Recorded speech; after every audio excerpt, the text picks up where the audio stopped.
blow be like a million gale forces. It's the Tony Montana mountain of pain that he rode in the last scene. Pale horses dream team shooter. Blow is the prostitute's skill, the corner hustler's currency. You can't stand on a taller skyscraper. You'll never in your life construct a lower ditch digger. Blow dirt off coffins in the South and you'll find black men who were hung. Last word they heard was not the gentle whisper of their name. It was the screaming of nigger.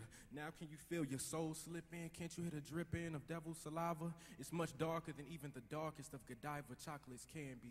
Blow will break your arm off if you even think you strong enough to handle it. See, it'll slide in, turn to sin, and then it'll orphan your entire family. It'll desecrate a husband and his wife, laugh at you while it's defecating on your life. And it's even a little bit more hypnotic than this crazy, amazing flow is. That blow is a homosexual crackhead that's loped out. A 17-year-old girl with invisible visions of her self-esteem on the porno screen getting her jaw poked out with another dude waiting in the wind. How real is that? If blow was a meal, it'll be filled with about 1 billion grams of trans fat, waiting to transform you like Starscream can. And we can all be fly then. Move to the sky and the clouds then. Be high then and fall asleep right underneath the cloud's belly.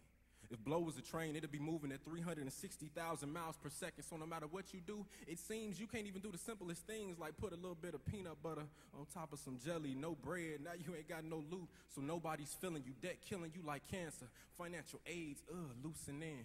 Your loosest sin as you begin to turn dancer, dancing in the moonlight's grin as you pretend to have answers. Please, I write with pencils, cause I'm scared of the pen. That's the den where the 7-foot lions dwell, where the so-called innocent lambs drink that guilty blood for breakfast, and dessert is rusty nails mixed with sweet regret.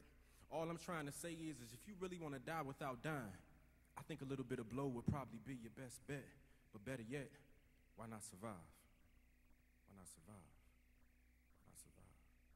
Why not take all this pain that's Cain and become able to be inspired? Inspired, truly, meaning in spirit.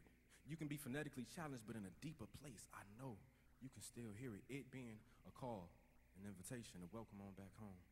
We tend to look at life like it's some kind of crazy, wild freestyle. I think God himself has written you like a beautifully placed stanza in his first and only love poem.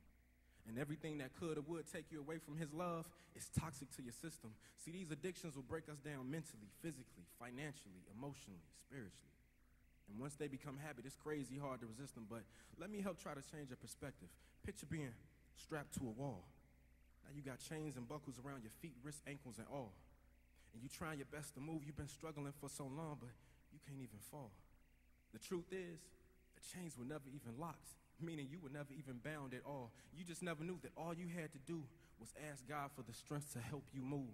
And as you do, simultaneously, the little screws and the little grooves of the chains will turn and open up in conjunction with you. And everything that you thought in life you could not kick, it simply will not stick. But see, the devil loves to provide these little deceptive assumptions. And that's his one and only game plan, a rather lame plan. But luckily for you and I, 2,000 years ago, God himself became man. And he came to claim all of my debts and yours. The audacity of us to kill our creator, beat this man until his cuts and his wounds and his sores probably had sores. I didn't write this to stand on this stage and act holier than thou to compare. I did it just to simply share, because when it comes to addictions, trust me, Noble's been there. When it came to the freedom, I kind of understood what, had no concept of how. So if you battling something too, and take a stand with me, although you seated in, for the rest of this show, ask Jesus to open your heart, starting right